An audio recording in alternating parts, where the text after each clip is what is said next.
إلى حضرة نبينا محمد صلى الله عليه وسلم وعلى آله وصحبه وسلم إلى حضرة الوالدين والمشايخ ومعلمين جميع روح المسلمين وسلم خصوصا إلى الله سبحانه وتعالى بالمسلمين وسلم وعلى معلم جميع المسلمين.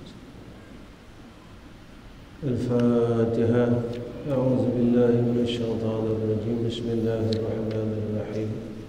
الحمد لله رب العالمين الرحمن الرحيم مالك يوم الدين إياك نعبد وإياك نستعين اهدنا الصراط المستقيم صراط الذين أنعمت عليهم غير المغضوب عليهم ولا الضالين آمين. السلام عليكم ورحمة الله وبركاته. الحمد لله رب العالمين والعاقبة للمتقين والهادي إلى صراط مستقيم.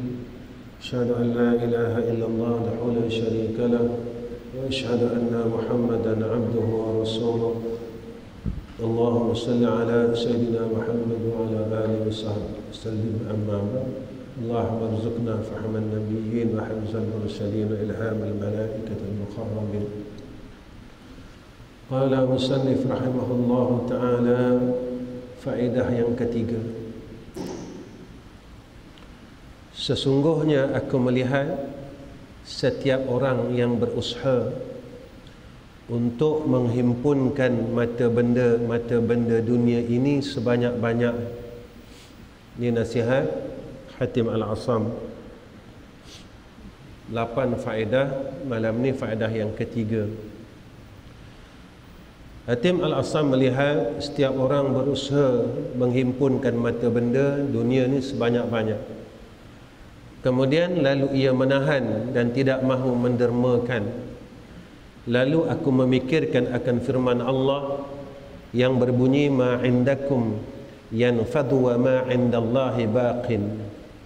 Maksudnya apa yang ada di sisimu akan habis dan pahala yang ada di sisi Allah itu adalah kekal. Hatim Al-Asam melihat manusia bertungkus lumus mencari harta dunia tapi takut untuk dikembalikan kepada jalan Allah, kepada agama Allah, kepada kebaikan. Walhal Allah telah nyatakan dalam Al-Quran ma indakum yanfadu wa ma indallahi baqin. Apa yang ada di sisi kita habis dan terus habis. Tetapi rahmat Allah itu kekal pada siapa-siapa yang melakukan kebaikan. Selalu habis sebut dalam kelas, dalam kuliah, dunia tidak salah. Tetapi yang salahnya apabila dunia itu berada pada diri seseorang, lalu ia mula merasa kasih untuk ia melakukan perniagaan dengan Allah. Kerana Allah nyatakan dalam Al-Quran, perniagaan yang tidak akan sekali-kali rugi adalah berniaga dengan Allah. Apa punca dia sayang dan dia kasih? Satu, kerana dia terlupa yang anugerah harta benda dunia ini datang daripada Allah dan anugerah daripada Allah. Dia rasa apa yang dia buat, apa yang ada pada dia adalah hasil titik peluh dia. Dia terlupa yang itu adalah daripada anugerah Allah Subhanahu wa taala. Yang kedua, kenapa datang kasih itu? Kerana dia rasa dan dia terlupa yang mana ada lagi kehidupan selepas daripada kehidupan dunia ini, iaitu kehidupan akhirat. Sepatutnya apa yang ada pada dia menjadi asbab untuk ia menjadi kaya di akhirat kelak, bukan bermakna dia mempunyai harta benda dunia di dunia tetapi dia miskin di akhirat. Lalu aku pun terus suka mengorbankan apa jua yang aku dapat daripada harta benda dunia. Dan aku suka membahagikannya di kalangan fakir dan miskin. supaya harta benda itu menjadi pahala yang tersimpan pada sisi Allah. Ketika itu Hatim Al-Assam dia nampak, biar aku simpan pada sisi Allah, supaya apa yang Allah anugerahkan kepada aku menjadi asbab untuk aku dapat masuk jannah Allah Subhanahu wa ta'ala. Bukannya harta yang Allah berikan kepada kita menjadi asbab kita ini masuk ke dalam neraka Allah Subhanahu wa ta'ala. Manusia akan bergaduh dengan perkara ini. Manusia akan rasa gelisah, rasa tak puas hati, bergaduh disebabkan dunia ini. Maka jangan jadikan dunia ini menjadi asbab kita menjadi ahli neraka Allah.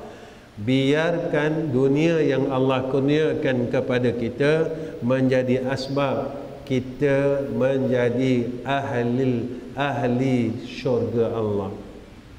Faedah yang keempat, sesungguhnya aku melihat sebahagian daripada makhluk ini ada yang menyangka bahawa kemuliaan dan keagungan itu adalah terletak pada banyaknya kaum dan pengikut. Hatim Al-Assam nampak dari dulu. Ini dulu lagi. Dia melihat manusia kebanyakannya dia rasa mulia, rasa terpilih bila ramai orang ikut dia. Ramai orang di belakang dia. Lalu ia tertipu dengan cara berfikirnya ini. Rupanya pandangan ini salah. Sebab itu ulama-ulama tasawuf dan ulama tauhid mengingatkan kita satu perkara yang orang terlupa, iaitu syirik yang halus yang orang sendiri tak nampak. Syirik yang halus yang orang tak nampak. Kita rasa kita buat semua kerana Allah. Tatkala perkara yang ada pada kita ni hilang, ketika itulah baru kita menyadari yang kita ini telah berbuat selain daripada Allah. Apa yang kita nak tak tercapai, barulah kita sedar yang kita buat ini bukan kerana Allah. Sebab itu setiap perkara yang kita buat kerana Allah, selalu orang tanya, macam mana nak dapat ikhlas? Macam mana ya nak dapat ikhlas? Satu jalan, lahirkan kasih. Nak dapat ikhlas, lahirkan kasih. Bila kita berbuat kerana kasih, ketika itu kita tidak ada tujuan lain, maka itulah jalan mendapat ikhlas dalam semua hal. Kalau sebab kasih, maka ketika itu kita beramal kerana kasihkan Allah. Kerana apa kita kasihkan Allah? Sebab Allah anugerahkan kepada kita banyak benda. Mampu tak kita balas pemberian Allah? Mampu tak? Amirul, mampu tak nak balas pemberian Allah? Mampu tak? Allah bagi isteri kat Amirul, Allah bagi anak, Allah bagi kenderaan, Allah bagi kehidupan. Mampu tak nak balas? Jadi ulama-ulama tasawuf dia kata, mana mungkin aku nak berbuat amal, aku nak meminta lagi perkara di dalam amalanku, walhal aku tidak mampu membalas segala anugerah yang Allah telah berikan kepadaku. Alangkah malunya aku, kata dia. Aku berbuat amalan, langsung aku meminta sesuatu. Ini sebahagian daripada ulama tasawuf mengatakan sedemikian. Apa yang Allah bagi kepada kita, keselamatan, kebaikan, kita tak mampu nak balas. Sebab itu, bila lahirnya kasih, sebab aku buat ibadah, buat semua perkara sebab aku sayangkan Allah. Kenapa aku sayangkan Allah? Kerana terlalu banyak pertolongan Allah ke atasku.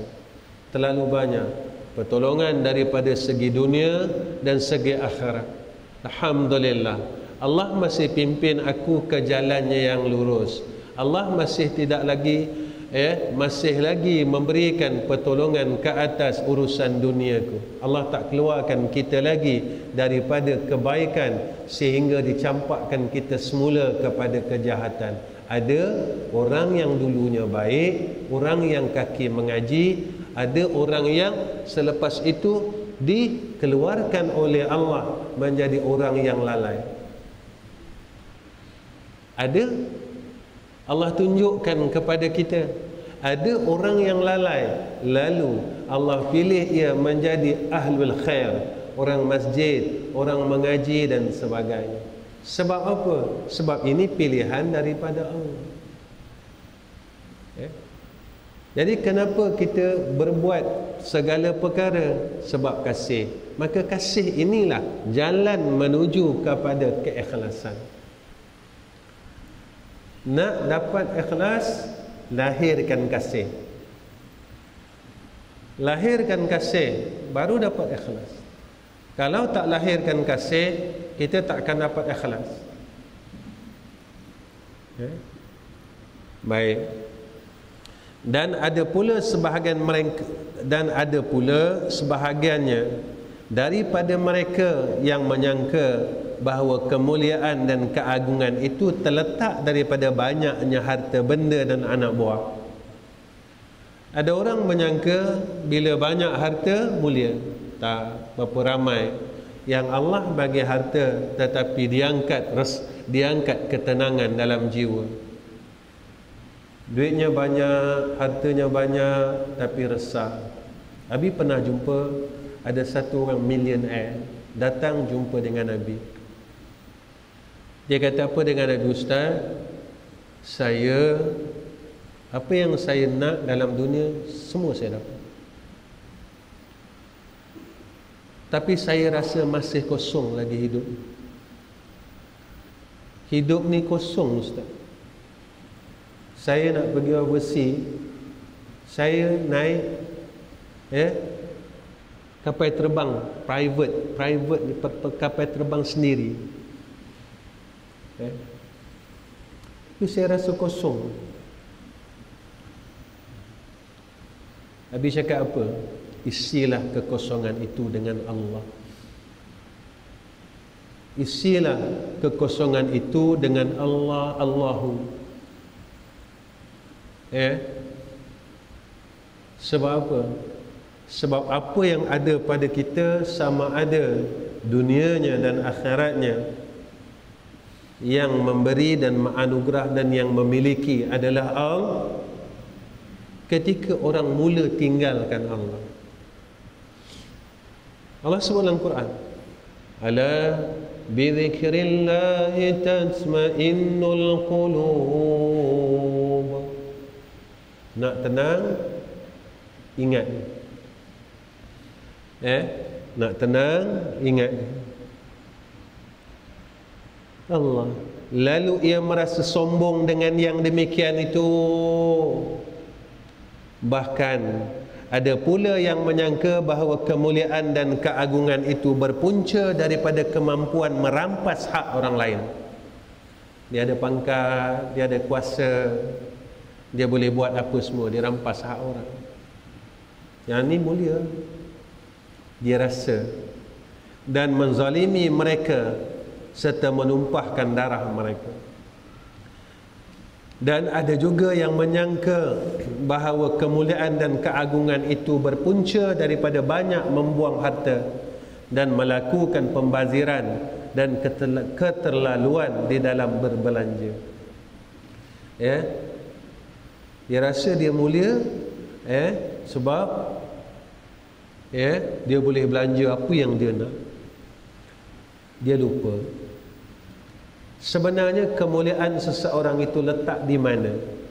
Kata Hatim Al-Asam, lalu aku memikirkan firman Allah Ta'ala yang berbunyi, inna akramakum indallahi Allah, inna akramakum indallahi asqakum. Sesungguhnya orang yang paling mulia di sisi Allah Ta'ala itu ialah orang yang paling tinggi takwanya. Siapa yang paling tinggi martabat takwanya, dialah orang paling mulia. Kenapa perlu takwa? Tengok ayat ni. Wa may yattaqillaha yaj'al lahu makhraja. Siapa yang takutkan Allah, Allah selesaikan segala urusannya. Makhraja, Allah bagi jalan keluar daripada segala masalah. Wa yarzuqhu min haitsu la yahtasib. Dan Allah kurniakan akannya rezeki yang dia tidak perlu fikir banyak, tak perlu penat, kerana jalan daripada yang dia sendiri tak sangka-sangka. Jalannya, mulianya adalah ketakwaan. Ketika perkara yang meresahkan dia itu telah diangkat oleh Allah. Jadi banyak tak masa dia dengan Allah. Apa yang meresahkan seseorang? Satu masalah yang tak pernah selesai. Ketika ia bertakwa kepada Allah, lalu Allah anugerahkan kepada dia makhraja, jalan keluar. Kedua, wa yarzuqhu min haitsu la yahtasib. Allah kurniakan kepadanya rezeki yang dia tak perlu fikir, dia tak perlu susah, yang jalannya tidak disangka-sangka. Maka orang ni mulia. Siapa yang memuliakan dia? Allah. Ketika dua perkara ini yang selalu meresahkan manusia, dua perkara inilah yang menjadikan manusia itu tiada ruang untuk Allah. Ketika itu dia sentiasa dalam keresahan. Sebab apa kata Nabi, Allahumma salli ala Sayyidina Muhammad, apa kata Nabi sallallahu alaihi wasallam, orang yang berpagi-pagi resah dengan urusan dunia, lalu Allah balakkan kepadanya kegelisahan pada hari itu. Ya. Jagalah.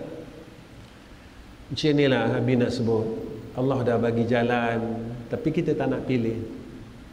Kita masih nak dengan orang. Allah dah bagi jalan, kita masih lagi bertuhankan makhluk. Allah dah bagi jalan, dah tunjukkan jalan, kita masih lagi bertuhankan nafsu, bertuhankan diri, bertuhankan syaitan. Allah dah bagi jalan, yang tunjukkan jalan ini Allah.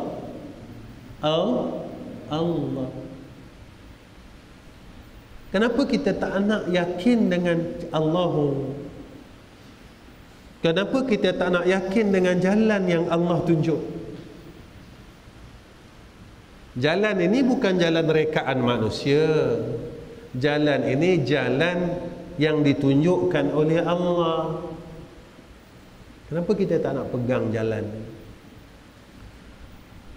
Maka aku memilih jalan takwa untuk mendapat kemuliaan.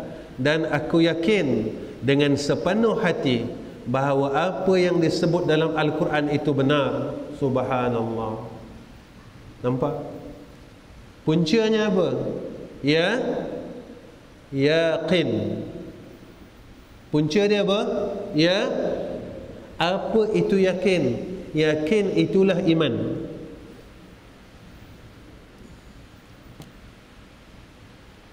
Kalau tak yakin, bermakna iman kita ada keraguan. Allah, jika kita ragu di dalam iman, syirik. Ni kena balik pada usul tauhid. Orang yang ada ragu syak, orang ada zan, orang ada waham,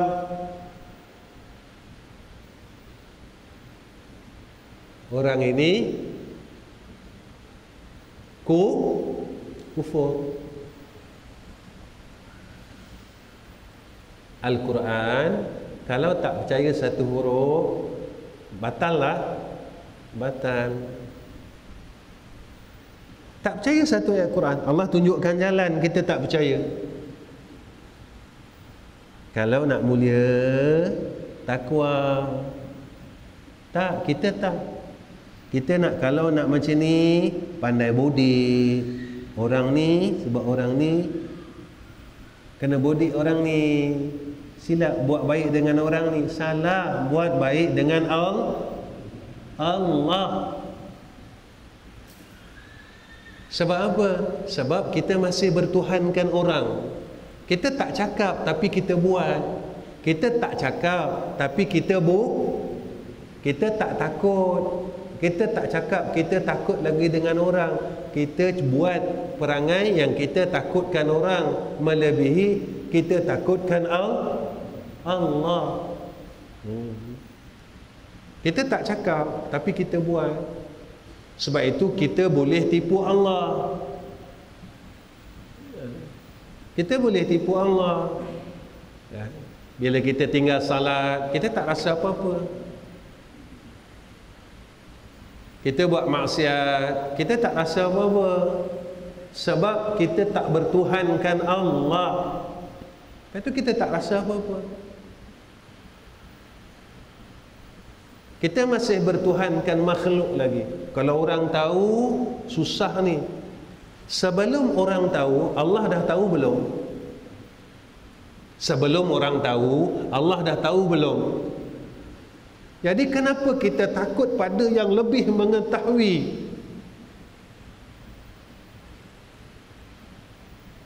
Kita takut orang tahu. Sebelum orang lain tahu, Allah dah tahu. Kenapa kita buat? Aku syirik ni, Allah dah tahu. Aku bergantung dengan makhluk lebih daripada Allah, Allah dah tahu. Aku zalim, Allah dah tahu. Aku buat maksiat, Allah dah tahu. Aku khianat, Allah dah tahu. Orang tak tahu, tapi Allah telah tahu. Allahu.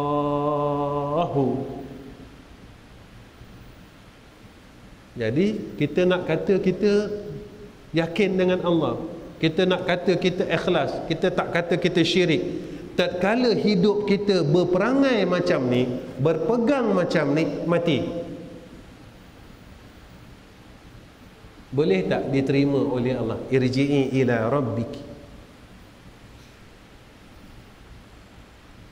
Allah tak terima kita.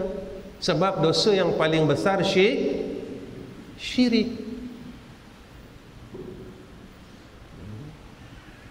Ni, Abi kena belajar, kamu kena belajar. Abi kena belajar, kamu kena belajar. Abi lagi-lagi kan kena belajar. Sebab apa? Baik. Abi ada berapa madrasah? Ada berapa madrasah? 3. Raudatul Ulum, Darul Atiq, Darul Atiq Dawah Center. Abi nak bergantung dengan siapa? Kalau Abi bergantung dengan makhluk, ketika itu Abi terlupa yang mentakdirkan Abi berada ketiga-tiga madrasah ini bukan kehendak Abi. Abi tak mampu. Abi terlupa si pentakdir itu adalah Allah. Nodi ke Nodi dah rancang daripada muda nak duduk Darul Atiq? Saya pun tak tahu. Azim, kenapa kita tidak boleh balik kepada takdir yang kita bergantung kepada orang lain? Kita bergantung kepada ini, kita bergantung kepada itu. Kita lupa yang mentakdir aku ini adalah Allah. Seorang anak bergantung dengan ayahnya. Sebab itu dia berfikir, besok kalau ayah aku tak ada macam mana? Ketika dia mati dahulu sebelum ayahnya, macam mana? Agak-agak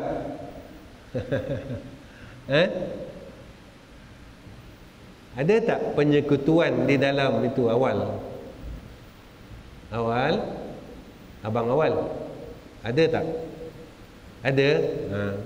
Kalau ada penyekutuan, boleh tak Boleh jadi hamba? Boleh. Kita sekutukan Allah, boleh tak jadi hamba dia? Boleh. Mana boleh wah? Mana Allah terima hamba yang syirik? Hamba syirik Allah terima tak? Tak terima. Hamba syirik Allah tak terima. Sebab itu belajar ikhlas.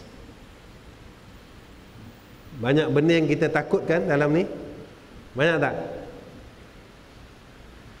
Sebab itu, apa jalan keluar dia? Doa. Tapi kita ni sombong, tak nak doa. Ya, ni masalah kita. Kita terlalu sombong untuk meminta. Ya. Baik, faedah yang kelima. Bukan. Dan sangkaan mereka yang saya sebutkan tadi semua adalah batil dan palsu belaka. Faedah yang kelima, sesungguhnya aku melihat ramai orang yang saling maki-memaki dan umpat-mengumpat. Dan aku dapati hal ini berpunca daripada sifat hasad di dalam memiliki harta. Pasal harta kan, orang umpat-mengumpat, hasad menghasad.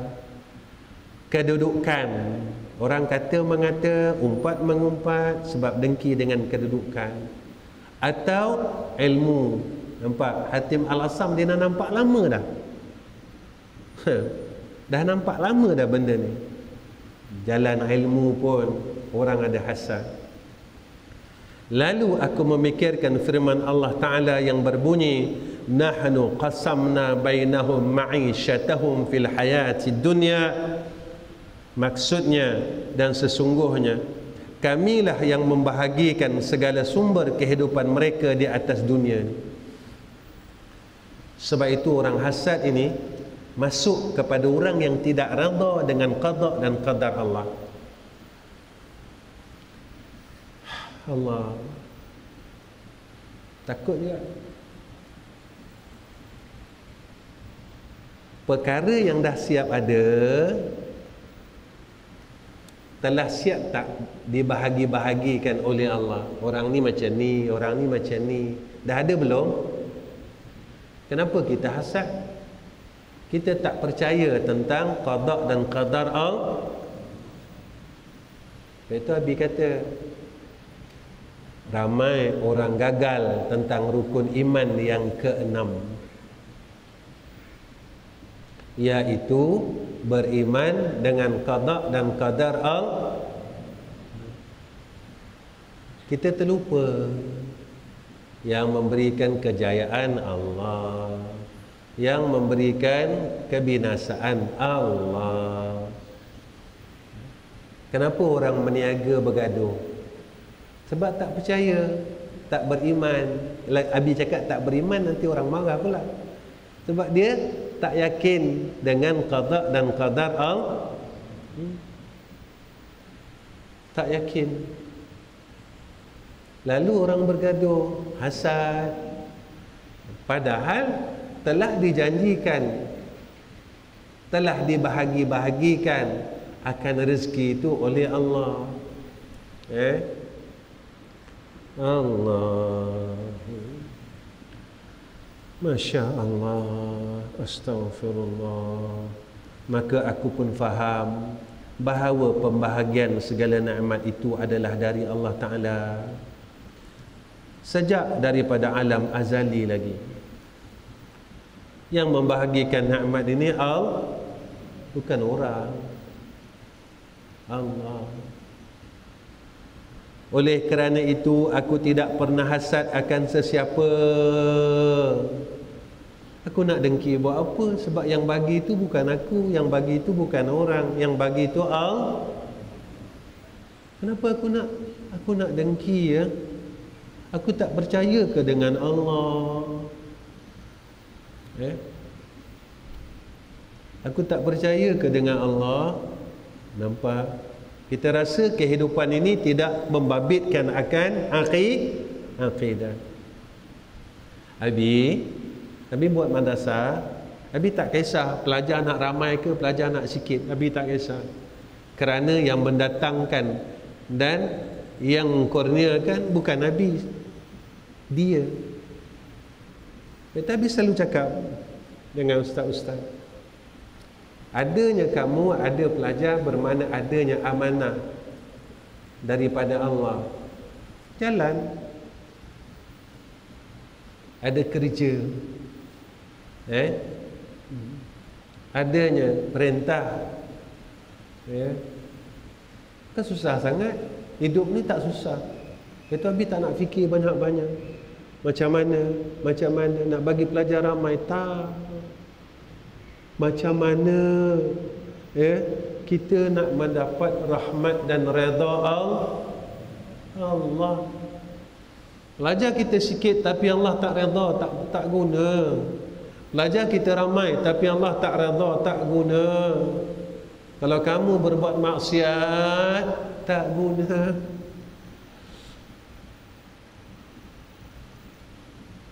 Orang semayang, zikir, baca Quran, tapi masih buat maksiat, kekal buat maksiat. Semayang, maksiat buat. Semayang, zikir, maksiat buat. Nampak macam baik, rupanya dalam dirinya jahat. Kita nampak baik pada pandangan manusia, tetapi jahat pada sisi Allah. Guna tak guna kerol, pakai tak pakai, tak pakai.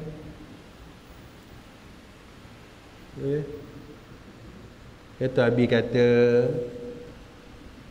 buatlah baik supaya kita diiktiraf oleh Allah. Bukan manusia iktiraf kita, tetapi yang iktiraf kita Allah.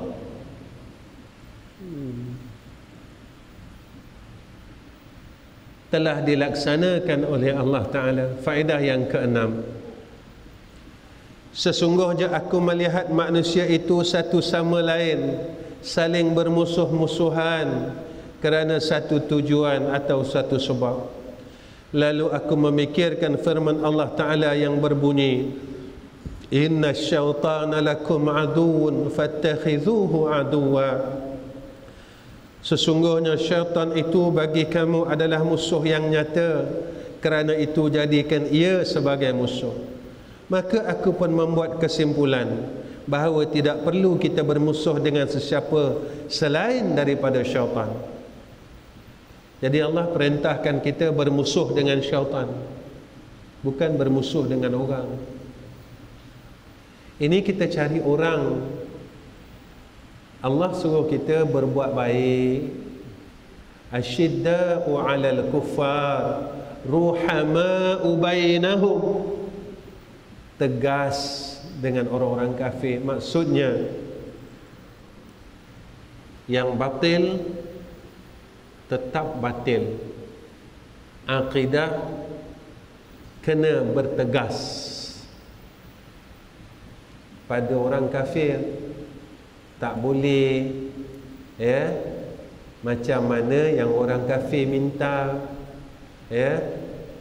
pada Nabi kita Muhammad sallallahu alaihi wasallam.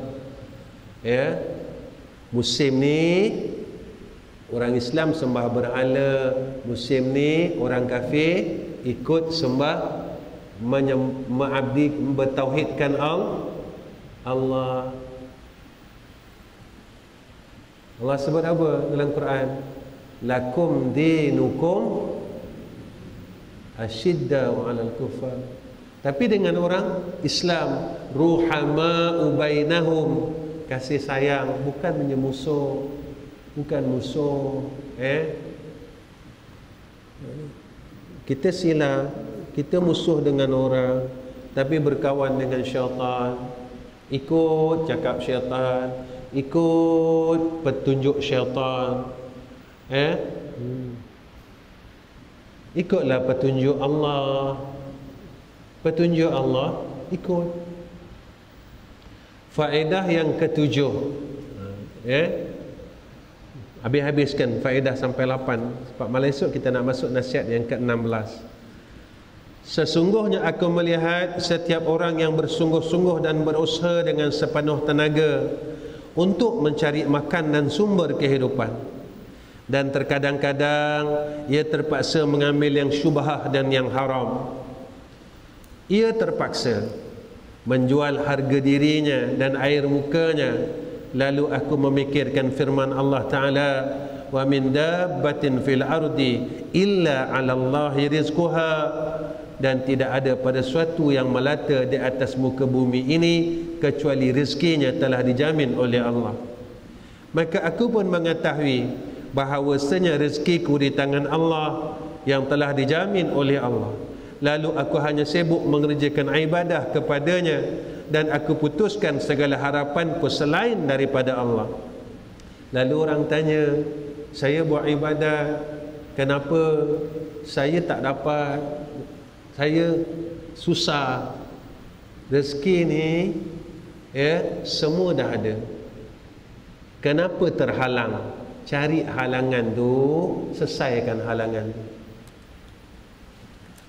Apa sebab yang menghalang rezeki yang halal? Cari asbab tu ada tak dekat aku. Cari. Jangan tengok orang. Cari, tengok kat sini. Apa sebab yang menghalang anugerah itu sampai kepada hambanya, walhal telah dijanjikan oleh Allah. Apa sebab? Perkara yang menghalang, Imam Ghazali sebut apa?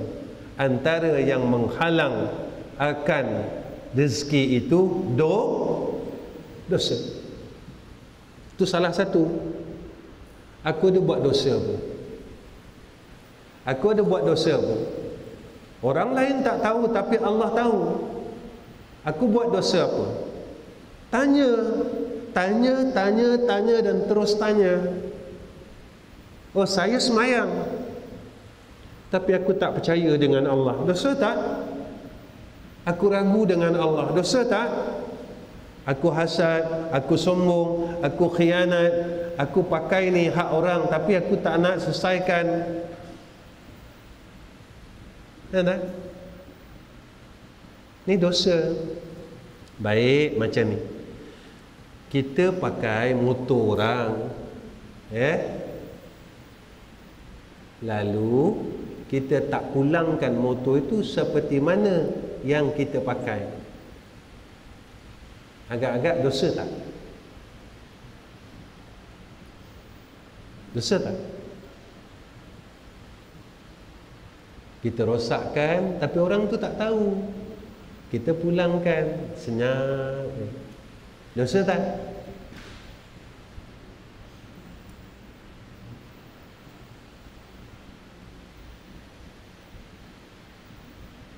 Itu hak orang. Kita pakai hak orang tanpa izin. Kita ada janji dengan orang. Contoh macam ni. Janjinya kita pakai benda ni sama-sama. Nanti kita bayar sama-sama. Sampai harinya kita tak bayar.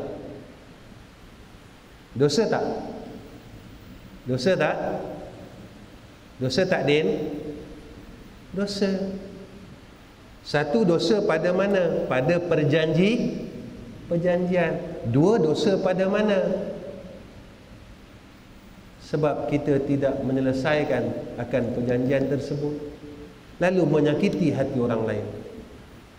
Kita semayang tak? Semayang. Puasa tak? Puasa. Semayang malam tak? Semayang malam. Tak apalah, janji semayang. Orang semayang masuk neraka. Ini bukan cerita dunia selesai. Ceritanya sampai akhirat.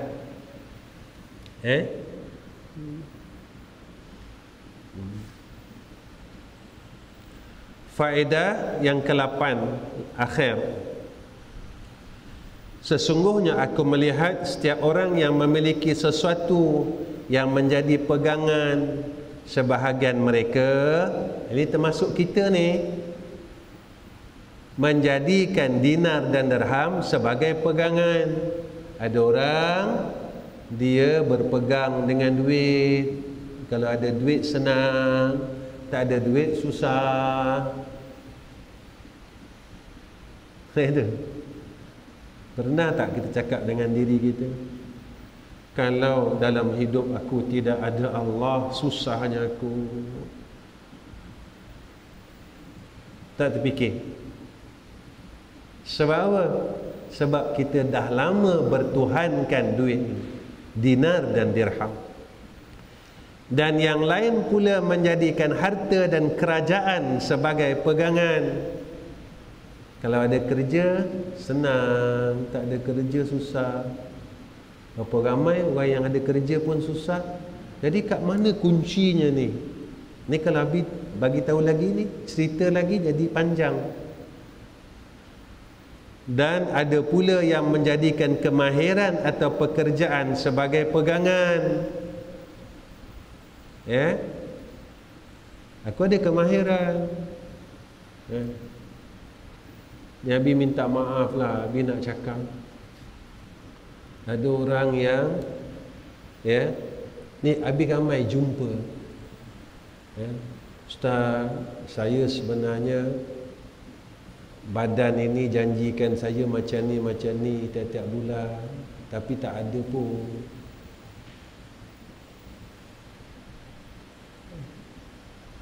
Ya. Macam Abi kalau nak minta duit zakat, Abi cakap semalam, boleh tak? Boleh. Tapi Abi tak minta. Sebab apa? Duit zakat daripada PPZ Selangor. Boleh Abi minta, Abi mohon. Tapi Abi tak buat. Sebab apa? Sebab pada Abi masih ramai lagi yang lebih berhak daripada madrasah kita. Masih ramai lagi orang yang berhak. Ketika kita memberi ruang dan peluang kepada orang lain untuk beroleh kemudahan, Allah memudahkan urusan kita. Allah akan memudahkan urusan. Ini janji Nabi. Siapa yang memudahkan urusan saudara Islam yang lain, lalu Allah akan memudahkan urusannya di dunia dan di akhir. Kita nak Allah mudahkan urusan atau manusia yang memudahkan urusan kita? Kamu pilih. Manusia apabila ia memudahkan urusan, tatkala itu ada had, ada masa, ada batas. Allah memudahkan urusan hambanya tanpa masa, tanpa had batas, tanpa ada had angka dan sebagainya. Kerana ia daripada Allah.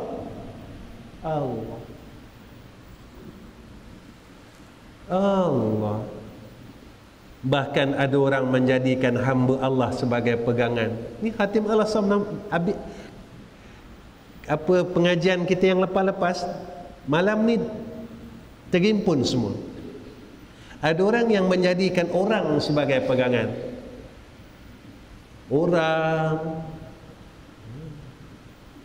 satu-satu institusi, ya. Kalau aku tak jaga dia nanti susah, ya. Lalu aku memikirkan firman Allah yang berbunyi. Ingat, ini firman Allah. Wa man yatawakkal 'ala Allah fa huwa hasbuhu innallaha balighu amri qad ja'ala Allahu likulli syai'in qadra. Maksudnya, siapa yang bertawakal, berserah kepada Allah, maka Allah pasti akan mencukupkan. Kita percaya tak ayat ni? Kita nak berserah dengan Allah, bergantung dengan Allah, atau bergantung dengan apa yang disebut oleh musannif tadi? Kita lebih yakin dengan siapa? Inilah iman. Sesungguhnya Allah Ta'ala itu mempersampaikan segala urusannya Yang menjadikan seluruh urusan ini adalah Allah.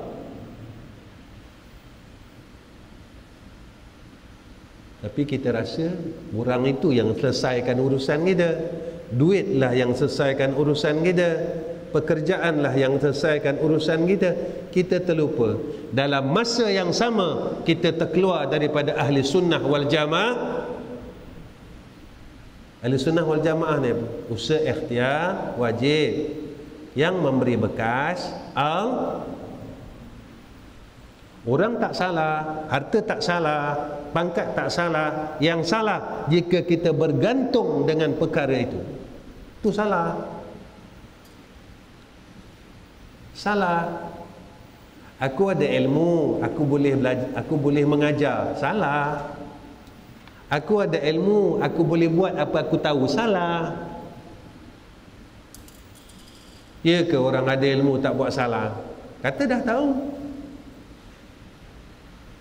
Yang menunjukkan jalan baik dan yang memelihara daripada kejahatan bukan ilmu, Allah. Jadi yang ni yang disebut oleh ulama tasawuf syirik khafi, bertuhankan diri, bertuhankan ilmu. Dia kata dia sihat, dia boleh buat ibadat. Ya tak? Kita boleh tarawih ni sihat ke?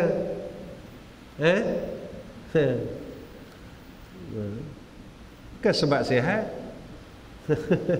Sebab kalau Allah tak bagi, tetap ada je benda yang jadi dekat kita.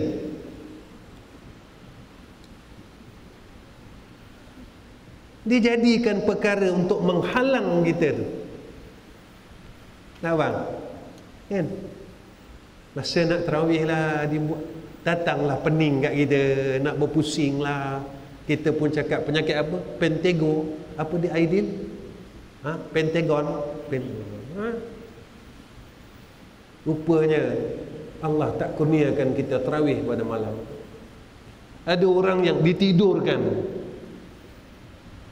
Kita kata kita sihat, kita kata kita tahu, kita kata kita kuat, kita kata kita pandai.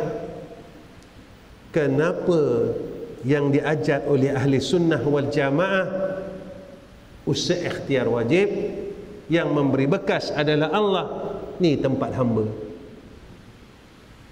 Kalau tak, kita akan berpindah kepada Qadariyah. Kalau tak, kita akan berpindah kepada Jabariyah. Ini baru betul. Walaupun aku ada ilmu, ya Allah, mudahkanlah urusan aku untuk melakukan salat tarawih.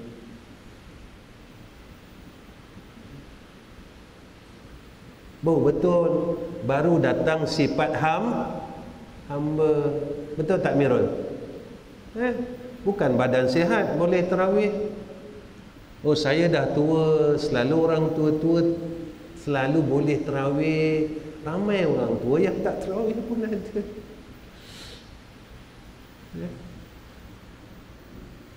Baik, sikit lagi. Maka aku pun terus bertawakal kepada Allah, maka Allah mencukupkan akan daku, dan Allah itu ialah sebaik-baik tempat berserah diri. Tak ada tempat paling baik lagi. Lalu Imam Syakib Balkhi rahimahullah ta'ala berkata kepada Imam Hatim Al-Asam rahimahullah ta'ala, semoga Allah sentiasa memberi taufik kepadamu wahai Hatim. Sesungguhnya aku telah membaca Taurat, Injil, Zabur dan Quran, maka aku mendapati isi keempat-empat kitab ini adalah berkisar pada membahaskan 8 masalah yang engkau sebutkan tadi. Dan siapa yang beramal dengannya, maka sebenarnya ia telah beramal dengan keempat-empat kitab yang aku sebutkan tadi. Wallahu a'lam. Ingat ya, bendanya nampak macam senang, tapi dalamnya ada 3 ilmu yang asas: ilmu tauhid, ilmu fiqh, ilmu tasawuf. 8 wasiat ini terhimpun ketiga-tiga ilmu. Siapa yang menyempurnakan 8 wasiat Hatim Al-Asam, seolah-olah dia telah menyempurnakan 3 ilmu yang asal. Dalamnya ada usul tauhid, fiqh, tasawuf. Besar sebenarnya wasiat ini, pesanan daripada Hatim Al-Asam. Baik, setakat ini insya-Allah. Mudah-mudahan kita dalam rahmat dan keredaan Allah. Wa akhirul kalam. Assalamualaikum warahmatullahi wabarakatuh. Bismillahirrahmanirrahim. Alhamdulillahirabbil alamin. Allahumma salli ala sayyidina Muhammad wa ala alihi washabbihi wasallim. Ya Allah, berikan kami petunjuk ke jalan-Mu ya Arhamar Rahimin. Jadikan kami orang baik. Ya Allah, kurniakan atas kami kebaikan seperti mana Engkau telah kurniakan kepada orang-orang baik ya Allah pada sisi Engkau ya Allah. Hidupkan kami seperti mana Engkau telah hidupkan orang-orang saleh ya Allah. Matikan kami seperti mana Engkau telah matikan orang-orang saleh ya Allah. Jadikan kehidupan kami seperti mana Engkau telah kurniakan kehidupan orang-orang saleh ya Allah. Ya Allah, kurniakan ketaatan dan kebaikan atas kami seperti mana Engkau telah kurniakan ketaatan dan kebaikan kepada orang-orang saleh ya Allah. Rezekikan atas kami rezeki yang telah Engkau kurniakan kepada orang-orang saleh ya Allah. Kurniakan atas kami ketenangan ya Allah seperti mana ketenangannya orang-orang saleh ya Allah. Ya Allah, ya Allah, ya Allah, ya Arhamar Rahimin. Wa sallallahu ala sayyidina Muhammad wa ala ali sayyidina Muhammad walhamdulillahi rabbil alamin. Taqabbalallahu minna wa minkum.